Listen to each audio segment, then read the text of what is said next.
Bem-vindos à segunda temporada do VNFTcast, o primeiro podcast de NFTs do Brasil. Aqui nós conversamos com os principais players do mercado, ouvimos suas histórias, exploramos tendências e examinamos os impactos dos ativos digitais em nossas vidas. Ajuste o som e aproveite. Now the subject is NFTs. They're known as non-fungible tokens, or NFTs. NFTs are exploding in popularity. This is a technology that will forever change the way people interact. So it is happening whether you understand it and like it or not. This phenomenon is moving. A gente traz aqui o Jorge e o Arthur, que são da Muzi. Eles vão se apresentar, vão trazer um pouquinho da história, como entraram em cripto e aonde surgiu a ideia do aplicativo que movimenta aí emoções, né? Música com NFTs, que a gente acredita aqui na VNFT que tem um futuro enorme pela frente. Então, pessoal, devem se apresentar aí, Arthur, Jorge, contar um pouquinho. De bola, Jean.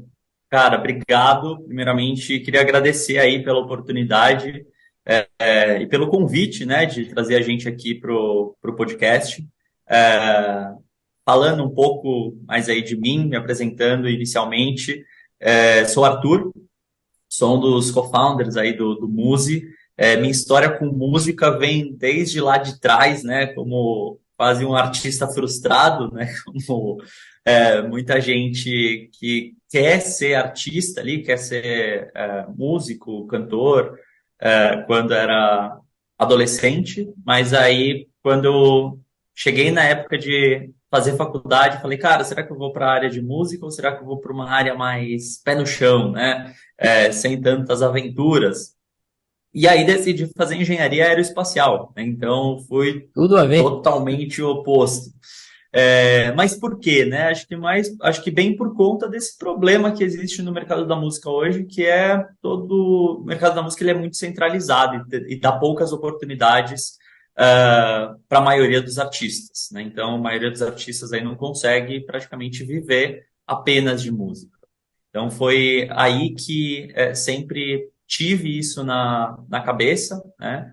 E aí, depois da engenharia, fui trabalhar no mercado financeiro, fiquei 5 anos trabalhando no mercado financeiro, e aí veio a oportunidade, junto com o ID, que é o outro sócio nosso, de criar o Muzi. E aí, conversa vai, conversa vem, em 2 meses, né, a gente pediu todo mundo demissão dos nossos empregos.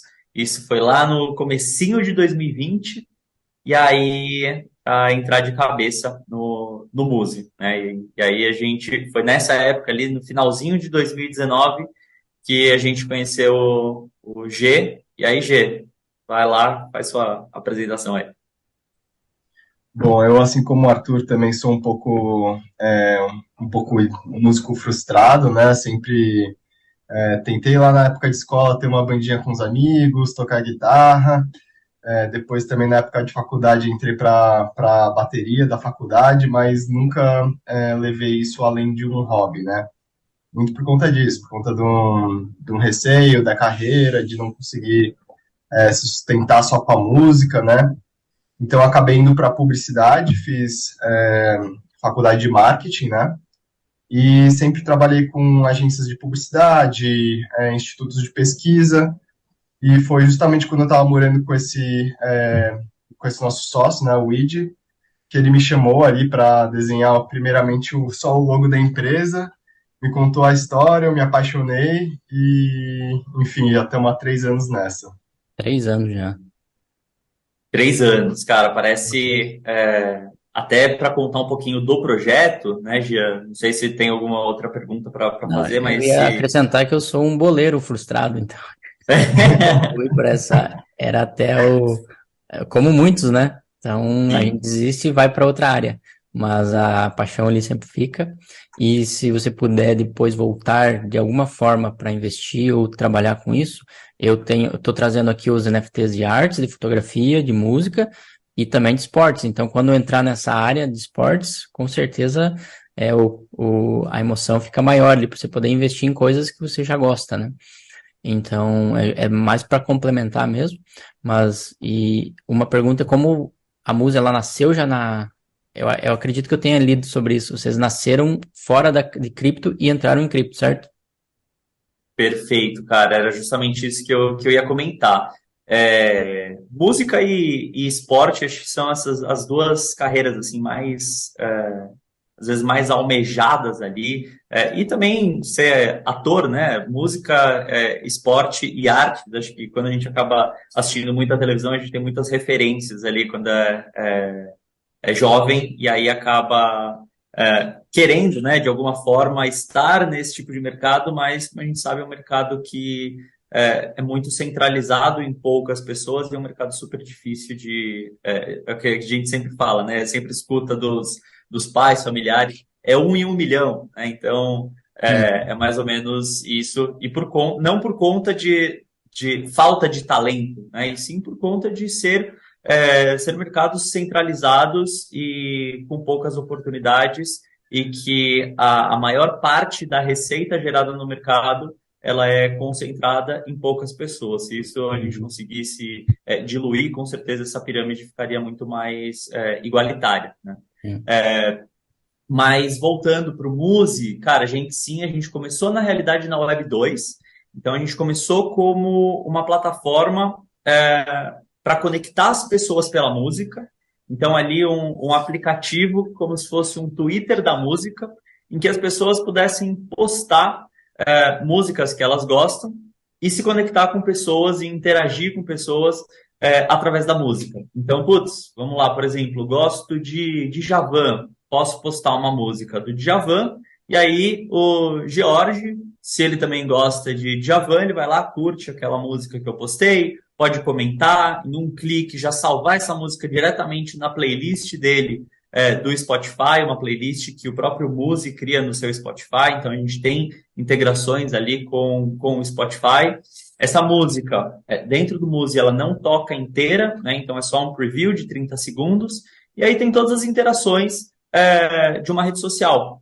Então, posso dar um remuse, posso compartilhar em outras redes, posso iniciar um chat, ver o perfil da pessoa e os links que direcionam para outras redes sociais, ver todas as notificações, tudo relacionado às tendências de dentro do aplicativo, os posts mais curtidos das últimas 24 horas, as pessoas que têm mais relevância dentro do aplicativo. Então, é uma rede social para interagir com pessoas através da música e dar a oportunidade ali dos artistas independentes também divulgarem seus trabalhos e mostrarem suas referências musicais, né? Então, postando músicas de outras pessoas. Não sei se quer complementar com alguma coisa aí, Gê, se deixei passar, às vezes falar um pouco dessa parte, talvez, de experiência do usuário, não sei, vai... Exatamente. Uma confusão que muitas pessoas fazem é achar que a gente é um competidor, por exemplo, dos streamings como Spotify, mas na verdade não, né? O Muzi não é exatamente um streaming onde você vai para escutar música, né? Na verdade é realmente uma rede social feita para compartilhar e descobrir novas músicas com seus amigos, com sua rede, e enfim, você usar isso para escutar a música depois em outro lugar, né? E além disso, então, seria, por exemplo, aproximar pessoas apaixonadas aí por determinado estilo ou cantor, ou enfim, por exemplo... Exatamente. A gente tem, por exemplo, você consegue colocar no seu perfil, por exemplo, os gêneros que você mais gosta. Então, quando entrar no seu perfil, por exemplo, eu vou descobrir ali que você gosta muito de rock, de MPB e de samba. Então, a partir daí, a gente consegue criar conexões, né? Começar a conversar. Eu vi que você gosta de rock, vi que você compartilhou aqui aquela música do Led Zeppelin que é nada conhecida e tal, e por aí vai começando a criar esses vínculos, né? Uhum. E aí o que a gente... não sei se seria essa a sua pergunta, como que a entra em gente cripto. foi pro... Exato. Cara, e aí, recebendo a gente ali já com mais de 25 mil usuários, né, na rede e diversos artistas, recebendo bastante feedback dos artistas independentes, pedindo, cara, a plataforma é sensacional, gosto muito, queria tipo, dar feedback aí para vocês tentarem criar algumas funcionalidades, criar formas aí de ajudar os artistas independentes a monetizarem de alguma outra forma. Aí a gente, putz, quebrando cabeça, e aí vendo oportunidades, né, e possibilidades para os artistas independentes monetizarem, para a gente criar funcionalidades dentro do aplicativo. E aí veio a ideia de criar um marketplace. Isso lá no final de 2021, né, que a gente começou a estudar sobre o Web3, sobre marketplace, na realidade, né? E a gente falou, cara, na realidade, por que a gente não faz um marketplace na Web3, né? OpenSea já está aí, tem o boom ali de NFTs, e é uma tecnologia que, na nossa cabeça, uma tecnologia que vai ser a tecnologia do futuro e é o timing perfeito, né? A janela perfeita para a gente conseguir desenvolver isso aqui no Brasil, mas a gente tem que dar uma olhada nesse mercado, como que esse mercado está sendo desenvolvido lá fora, né? E aproveitar, ver ali benchmarks, né? Ver como que o pessoal está desenvolvendo e conciliando música e Web3. E aí a gente foi para os Estados Unidos, ficamos 3 meses lá, justamente estudando, participando de diversos eventos. Foi bem nessa época, agora que há 2 anos atrás, que a gente, há 1 ano atrás, na verdade, que a gente estava lá em Miami, participando do Miami NFT Week, participando ali Miami NFT Con, Solana Hacker House, diversos outros projetos, né, relacionados a blockchain e NFTs. E aí a gente conheceu também a Algorand nesse período e a gente aplicou para o programa de aceleração da Algorand Miami Accelerator e fomos aceitos, ficamos 3 meses participando do programa de aceleração e durante o programa de aceleração foi quando a gente, foi no momento ali que a gente desenvolveu todo esse marketplace para ajudar artistas independentes a monetizarem de diferentes formas através da música. Aí, Gê, se quiser falar um pouquinho mais do nosso marketplace, explicar a experiência ali do artista e ali os NFTs que eles podem vender, acho que é bem legal o Gê que ele fez. O Gê cuida mais dessa parte de marketing, experiência do usuário, ele é o designer do aplicativo e marketing. Exatamente.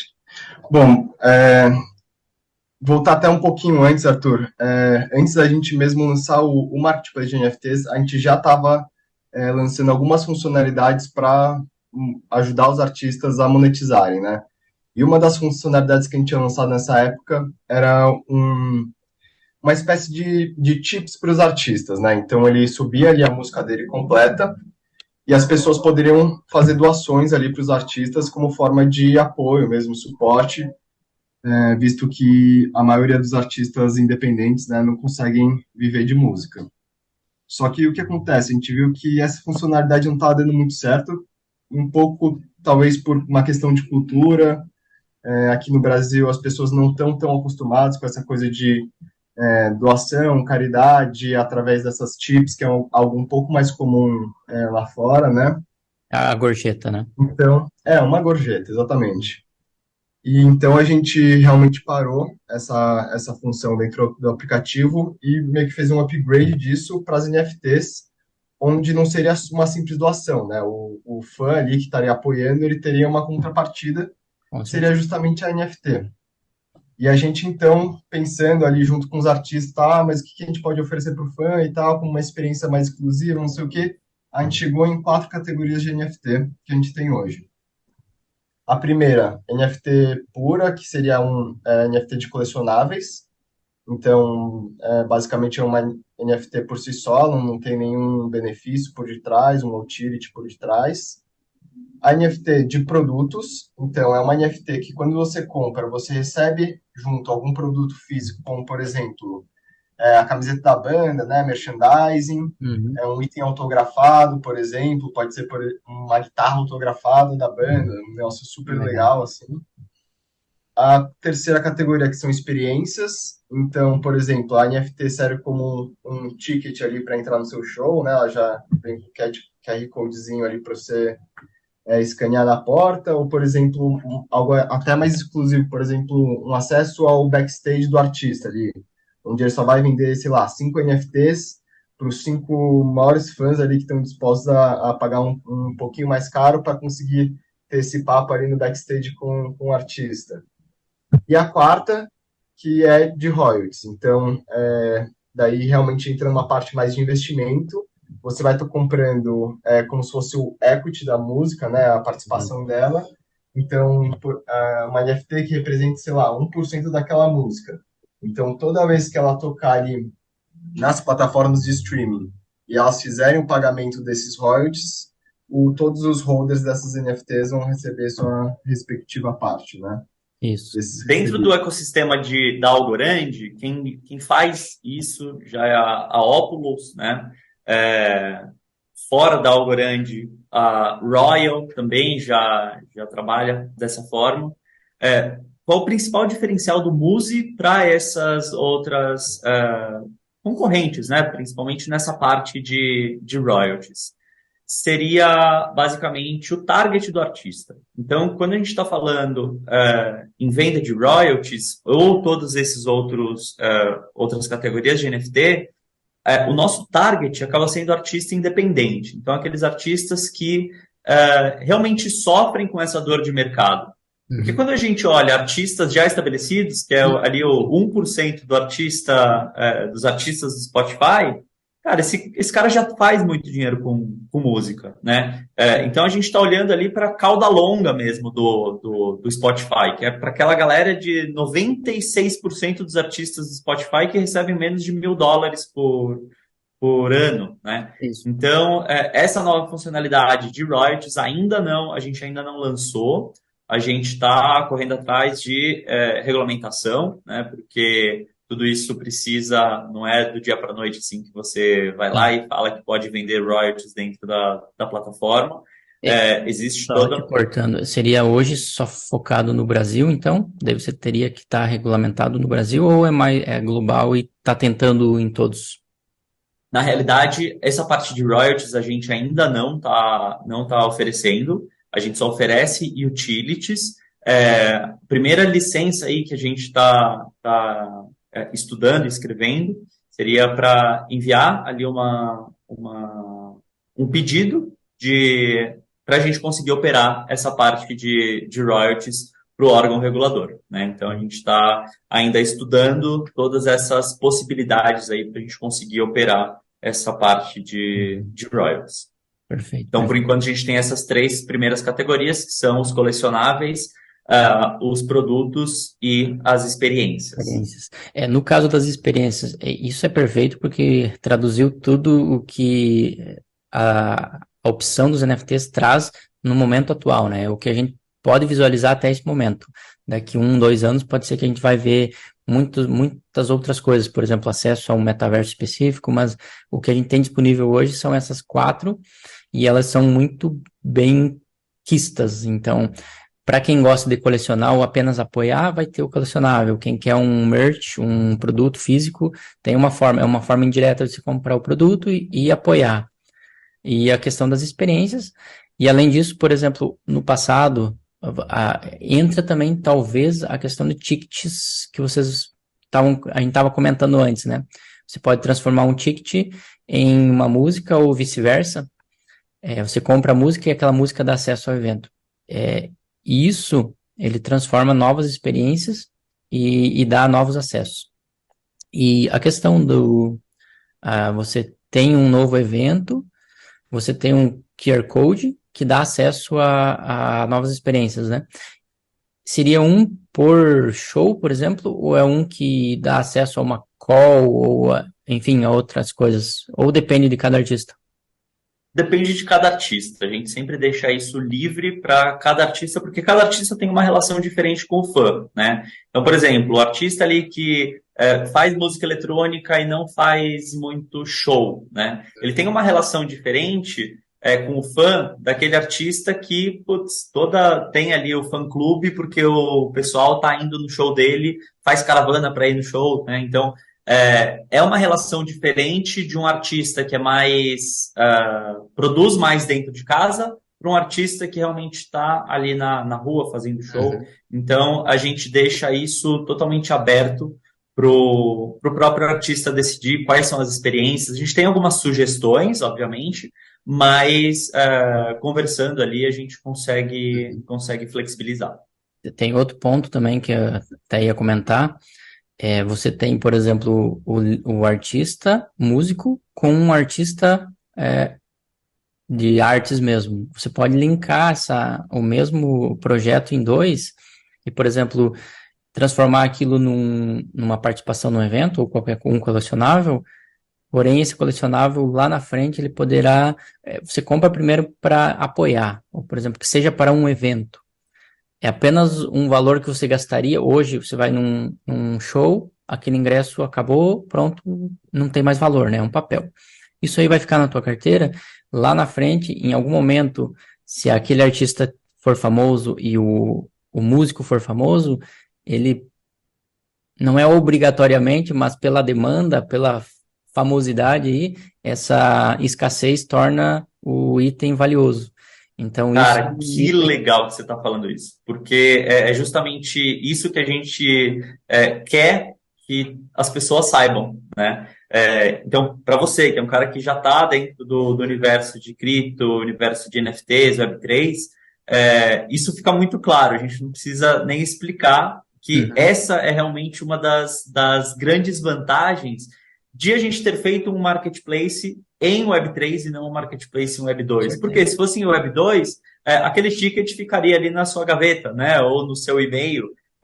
Se você comprou um ticket ali, por exemplo, numa plataforma hoje de uma tiqueteira, aquilo lá tá no meu e-mail. Isso aí eu não posso, não é uma arte que eu posso vender no mercado secundário. E ainda assim beneficiar o artista numa venda no mercado secundário. Então, essa é uma das grandes vantagens de ser Web3, né? Porque toda venda secundária ainda gera uma receita ali pro artista, pro criador desse NFT. Tanto pro criador, às vezes fazendo uma parceria pro músico, quanto pro criador que fez a arte daquele ingresso. Né? Vai para duas carteiras, depende de como você criou. O mercado secundário vai diretamente para as duas carteiras o valor. Então é perfeito. Exatamente isso. E aí é justamente essa ideia que a gente quer espalhar e falar, cara, por que é legal fazer isso via NFT? Esse é um dos grandes motivos, né? Via Exato. NFT. Exatamente. E o que falta, então, e isso que mostra, e o que não é muito falado ainda, e talvez nem mesmo os artistas tenham conhecimento disso, é o poder que o novo designer, o novo artista, ele tem na mão. E entra também no ponto que eu queria colocar agora. Você tem superfãs, comunidades, e daí tem esse artista, músico, o arts, e você tem que criar, então, que é também uma dificuldade, criar essas comunidades e esses superfãs. Então, se você, como artista, está trabalhando a sua comunidade, essas pessoas vão dar valor para você, então você tem crescimento como artista, músico, e lá na frente isso tende a valorizar. Se você é apenas um criador que quer prestar serviços ou que é a necessidade de momento, tudo bem, mas não espere milagres também, né? Pode ser que 1 em 1 milhão vá acontecer de alguma coisa acontecer, mas tem as formas, e eu acho que isso, tanto música como VNFT, como outros projetos, pode auxiliar como esses projetos, esses artistas, esses músicos podem começar a criar suas comunidades, que eu acho que é o principal ponto aí da Web3, criar comunidade e engajamento. Perfeito. Cara, você falou tudo. É justamente isso. A gente tem que... a principal coisa assim, dentro da Web3 é você ter uma comunidade forte, né?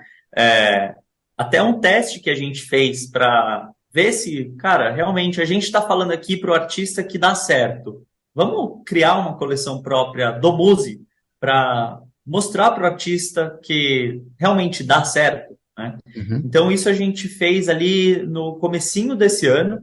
A gente criou uma coleção própria do Muzi, de PFPs ali, que são os Muzi Sea Lions. E aí a gente começou a divulgar isso no Twitter, né? E aí, dentro da comunidade da Algorand, a gente começou a explicar um pouco mais do projeto, do Muse, dentro da comunidade da Algorand, e falando os benefícios que a compra desse NFT de PFP dos Muse Sea Lions daria para os compradores, né? E aí, a gente fez ali um awareness dentro de um mês e meio. Cara, nos primeiros 15 dias a gente conseguiu vender $7.000 em NFT. Isso, para um artista, por exemplo, para um músico, para ele receber ali $7.000 do Spotify, ele precisaria em torno de 1.750.000 plays na música dele, né? Então, porque é mais ou menos a cada milhão de streams você recebe ali em torno de $4.000, né? Cada milhão de streams, $4.000. Então, para o cara atingir $7.000, precisaria ele de quase 2 milhões de streams. É muita coisa. E isso em um mês, praticamente, a gente conseguiu levantar. Se é um artista, isso com 1.500 seguidores ali no nosso Twitter, e a gente fez a campanha pelo Twitter. Um artista que tem ali, às vezes, 10 mil ouvintes mensais no Spotify, ele está recebendo $40 por mês do Spotify. Às vezes, com a venda de 2, 3 NFTs, ele já faria esses $40. Então, olhando para o lado financeiro, está muito por aí, né? Se você conseguir criar comunidade e gerar engajamento dentro dessa comunidade, cara, é possível sim viver de música. Com certeza. O que eu vejo positivo e negativo. Não é negativo, é questão de pessoa para pessoa. Tem essas possibilidades, então, para o NFT. A questão muitos não sabem como fazer esse passo a passo. E outro ponto é que, por exemplo, lança um PFP, como foi lançado, né? Um artista vai lançar o seu PFP e ganha dinheiro. Ele vai viver a sua vida e daqui a pouco ele volta e tenta lançar de novo, sabe? Pessoas e pessoas, porque você tem que pensar eu imagino, né? Como negócio. Então, não adianta ele receber uma renda de apoiadores, beber toda aquela renda, faça o que quiser, lógico, mas e daqui a pouco sumir do mapa, sabe? Então ele tem potencial, é questão de realmente pensar como um negócio e rentabilizar isso não uma vez, mas sempre, porque é a base, né? Criar essa comunidade, esses superfãs. Cara, a gente sempre fala que um artista, né? Quando ele se olha como um artista independente, né? Quando que acabou de se lançar ali no mercado, ou que tem uma comunidade ali de até 1.000 ouvintes mensais, se ele se olhar como uma startup, né? Tendo ali um roadmap, tendo os planos, tendo ali os custos de produção de música dele, custos de marketing, e realmente conseguir olhar para a música dele como negócio, né? O mindset dele já vai ser muito diferente para conseguir atingir ali o passo a passo, né? Então ele fala, cara, estou aqui no estágio 1, né, de artista que tem 1.000 plays por mês, né, no Spotify. Meu próximo step seria atingir até 5.000 plays por mês. Como que eu faço isso? Então, e aí vai ali através de engajamento. Olhando assim, parece que é fácil, e realmente a gente sabe que não é, né? Não é fácil, mas é mais fácil, é mais plausível de você alcançar se você tem um planejamento do que só tentar e jogar aí na sorte, né? Com certeza.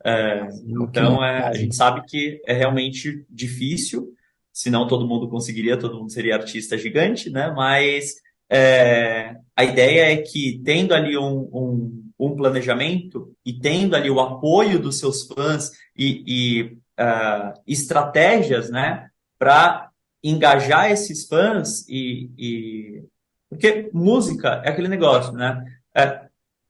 Sempre vai ter alguém que goste daquilo que você está fazendo. Pode ser que eu não goste do que você gosta, ou o G não goste da mesma coisa que a gente goste, mas sempre vai ter público para determinados tipos de músicas. A ideia é sempre conseguir atingir esse público. Músicos têm um poder tão incrível, porque você consegue levar a mesma pessoa por muitos anos. É aquela que ouviu você com 10 anos e vai ouvir com 50 e vai lembrar dos 10 anos, Perfeito. porque ela tem esse efeito da memória, né? Então é questão realmente de trabalhar bem feito. E o que vocês comentam da cauda longa é o que encaixa aqui, porque eles não precisam ter 1 milhão de seguidores, eles precisam ter os 1.000, 2.000 seguidores e fazer bem feito aquilo. Exato. É Uhum. justamente isso. Exatamente. Assim, a grande questão hoje em dia que deixa esse mercado em crise, eu acho que é um pouco essa questão da remuneração dos streamings, né? Porque antigamente o artista independente, ele se virava como? Vendendo CD. Vendendo CD e fazendo show. O show ele continua fazendo hoje, só que o CD morreu. E, infelizmente, as plataformas de streaming pagam por stream e muito pouco por stream.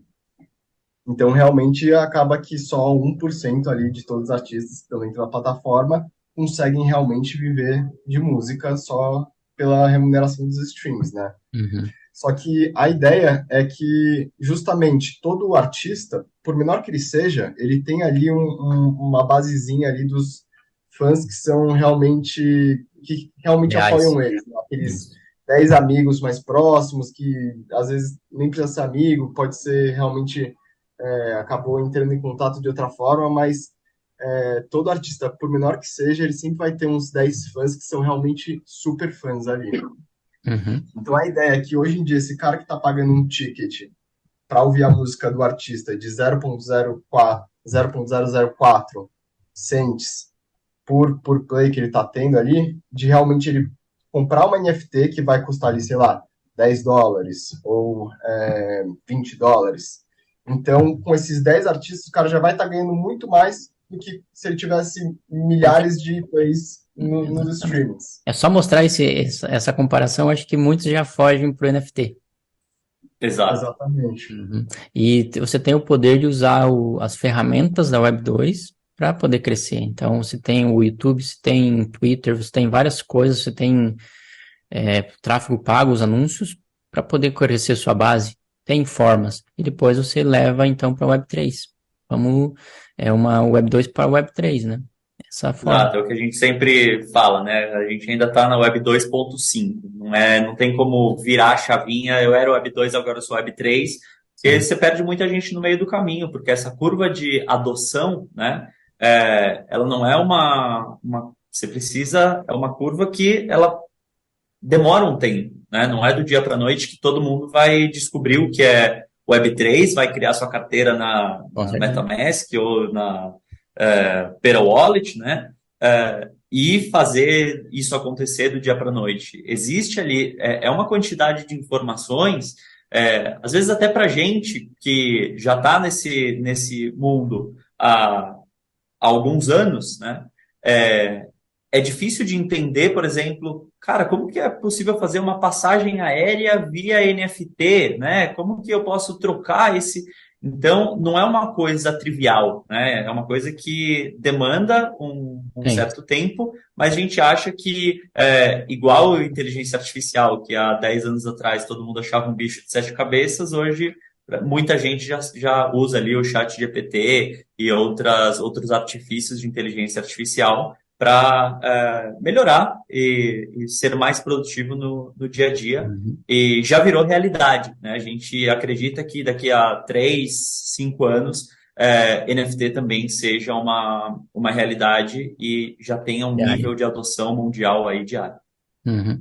É o que nós achamos também, inclusive o trabalho aí para longo prazo, porque não vai ser hoje ou amanhã que a gente vai ser remunerado por isso, mas trabalhando essa parte educacional agora, a gente vai trazer mais pessoas, embarcar mais pessoas e eles vão conhecer. E a gente acha que em poucos anos todos os colecionáveis que hoje estão saindo do Instagram vão voltar para o Instagram ou para a nova rede social que estiver aí. Perfeito. Para finalizar, então, pessoal, o que é o futuro do Muse? Qual os próximos passos e o que vocês estão planejando aí? Cara, a gente está planejando um lançamento da plataforma mais automatizada, porque hoje em dia o onboarding do artista acaba sendo ainda de uma forma muito manual, né, em que o artista precisa preencher um formulário, a gente precisa entrar em contato com ele para explicar o que é Web3, o que é NFT. A gente já está com mais de 500 artistas ali na nossa lista de espera, batendo na porta, querendo vender NFT, mas a gente ainda tem uma equipe muito enxuta para dar conta de atender todos esses artistas e fazer todo esse papel educacional. Então, ali a gente tem uma expectativa de até o final de junho lançar essa nova plataforma já com mais funcionalidades automatizadas, em que o artista chega, a gente mostra ali alguns vídeos para ele para fazer esse onboarding, explicar para ele como que funciona o Web3, como que funcionam as NFTs, quais são as categorias de NFTs, e aí a partir daí ele já consegue subir a música dele, subir a imagem e deixar tudo isso automatizado em um clique, ele já consegue mintar o NFT dele dentro da nossa plataforma e já disponibilizar isso para venda a partir do momento que a gente dá um approval, realmente verificando que ele tem os direitos autorais daquela música para poder usar aquela música como instrumento de comercialização, né? Perfeito. E aí a ideia é essa. E aí, provavelmente, até o final do ano que vem, a gente já ter lançado também os nossos próprios tokens. Seria, inicialmente, um token de loyalty, né, ali de lealdade para a comunidade, um token de comunidade para gerar engajamento, e aí, a partir do meio do ano que vem, a gente começar a estruturar isso para um ICO. Perfeito. Sim. É um bom Outra grande caminho. funcionalidade que também vai vir nesse lançamento é o mercado secundário dentro da plataforma. Perfeito. Porque hoje, evidentemente, você consegue pegar seu NFT ali e vender em outro marketplace fora do Muzi. Mas agora, com esse novo lançamento, a gente também vai possibilitar que o fã que comprou ali e queira revender a NFT depois, possa fazer isso dentro do próprio Muzi. Sem a FII. Ou a FII para a Muzi. Exatamente. Exato, a gente pega ali um fee pro Muzi e o restante vai tudo pro artista. Perfeito. Hoje ela está sendo tudo mintada em Algorand, né? Ela não consegue Tudo fazer em Algorand. Ou ela já... Exato. Não, a gente utiliza a tecnologia da Algorand justamente por ser uma tecnologia super escalável, o custo é muito barato e a gente acredita muito aí no potencial tecnológico da Algorand. E é isso, a gente hoje em dia utiliza a tecnologia da Algorand. Estamos estudando se é viável e se é necessário integrar outras chains, mas a gente acredita que para o artista acaba não fazendo tanta diferença em qual chain ele tá mintando, porque o público dele tá ali por conta dele, não por conta da chain. Exatamente. Isso é questão de tempo também para facilitar essa integração. Exato. Mas é isso aí. Eu agradeço então, Arthur, Jorge, OG. Brigadão pelo tempo, pelo conhecimento aí. Com certeza dá para nós termos outras conversas lá na frente, como é que está o andamento do projeto, porque realmente a questão da música, tem poucos fazendo e tem muito potencial, tanto na América Latina como no resto do mundo. Então, fico aí curioso para ver os próximos passos. Show de bola. Valeu, Jean, cara, brigadão e um prazerzaço estar aqui batendo esse papo com você. Valeu, abração. Obrigado pelo papo aí, Jean.